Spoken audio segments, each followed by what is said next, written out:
Hello again, Mr. Supervisor and Town Board. My name is Robert Ripp. I'm from Massapequa, New York. I just have two quick questions and then my concerns I'd like to address the board. I don't know if you can answer. I recently heard that there possibly could be an individual by the name of Ravi Chopra. It's R-A-V-I-C-H-O-P-R-A,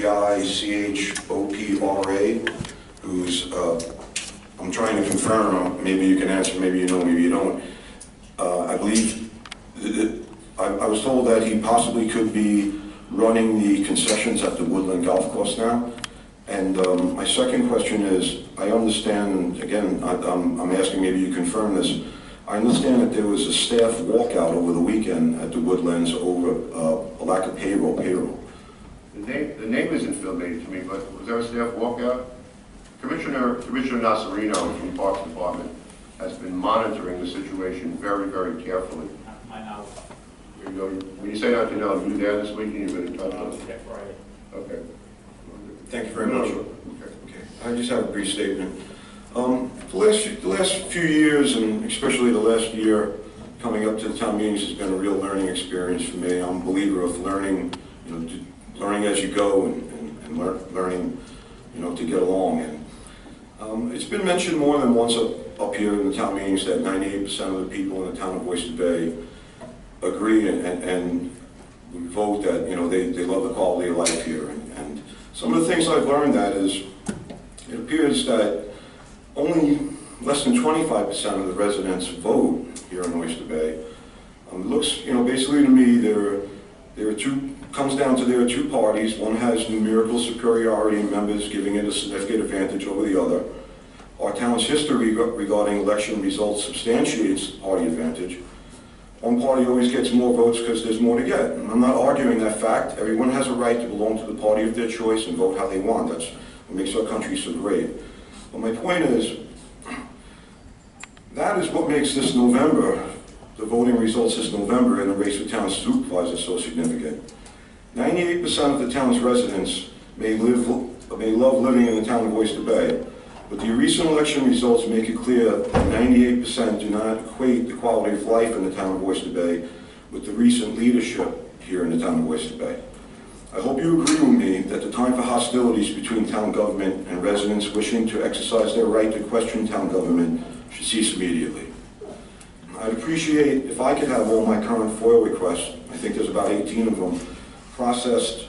They're all public information. I'd like to have them processed as soon as possible.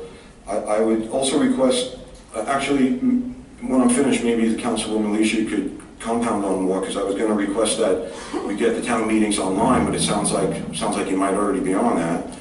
And I also would like to request, and this goes hand in hand with the virtual town meeting, it shouldn't be incumbent on any resident to record anything here. I think everything should be recorded.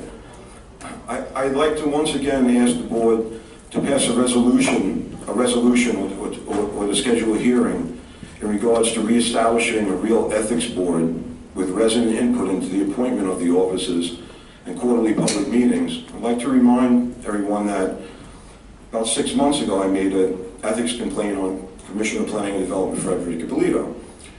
I mean, it's been 6 months and nothing's been done. Quite frankly, the complaint that I made is in reference to a condition that may be unethical with Commissioner Ippolito.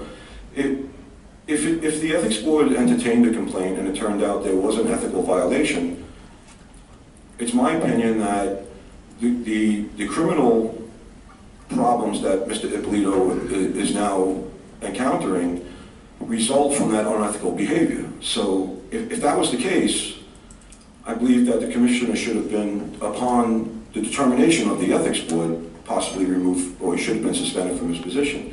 But the fact of the matter is, it's been 6 months and there's been nothing done on that complaint at all.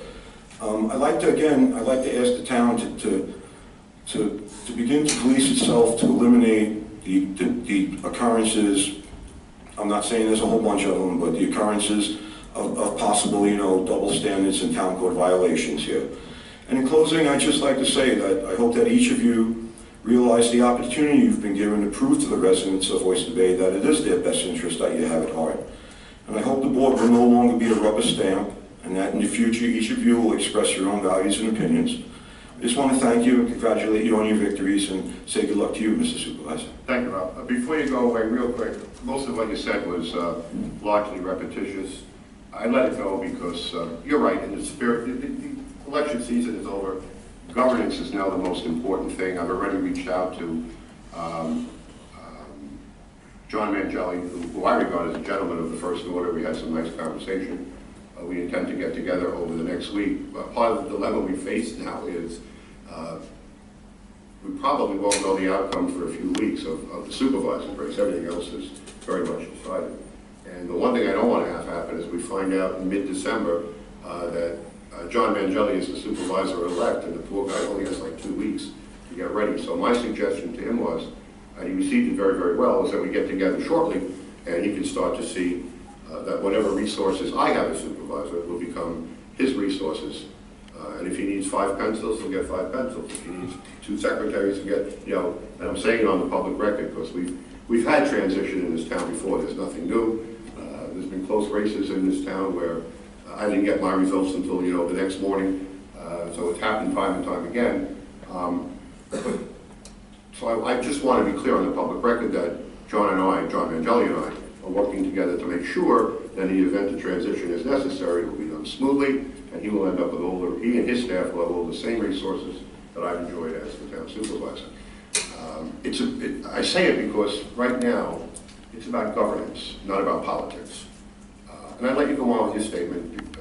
I have no problem with you saying that, but it is very repetitious. The only thing I would respond to, though, I have had a very hard and fast rule over my tenure here as town supervisor.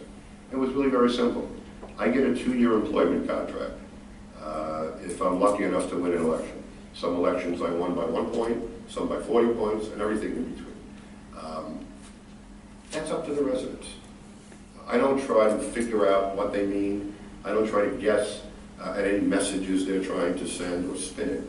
I just look at the results. The residents are the boss.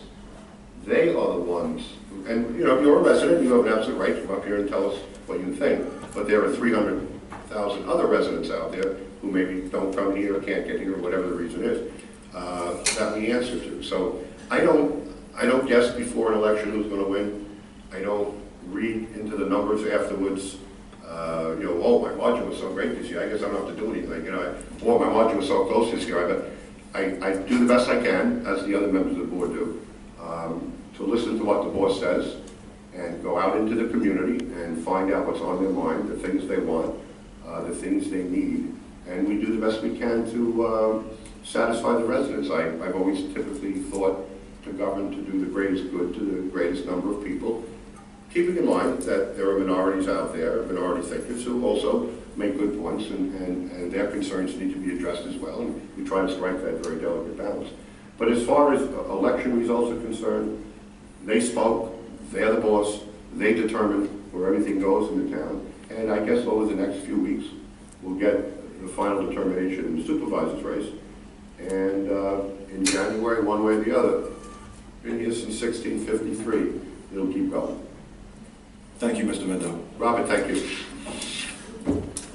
Philip Healy. I didn't see that, Phil.